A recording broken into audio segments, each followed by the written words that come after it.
শিশুকে যে কাজগুলো করতে বাধ্য করবেন না। শিশু খেতে না চাইলে তাকে সেটা নিয়ে জোর জবরদস্তি করবেন না। তার ক্ষুধা নাও লাগতে পারে, কিংবা তার খেতে ইচ্ছে নাও করতে পারে। তাই খাবার শেষ করতেই হবে এমন মর্মে আদেশ না দিয়ে বরং শিশু কেন খেতে চাইছে না সেটা বোঝার চেষ্টা করুন। আপনার কোনো স্বার্থসিদ্ধির জন্য শিশুকে কখনো মিথ্যে বলার জন্য বাধ্য করবেন না।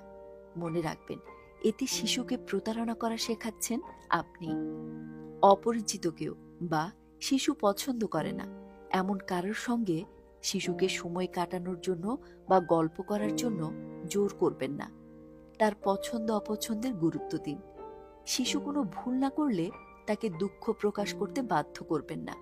এতে শিশুকে মানুষের মন জুগিয়ে চলার শিক্ষাটাই দেওয়া হবে। শিশু যদি কোনো কাজে পারদর্শী না হয় তবে সেটা করতে জোর করবেন না। যেমন, যে শিশু ভালো ছবি আঁকতে পারে না তাকে কখনোই বলবেন না যে তোমাকে ছবি আঁকতেই হবে।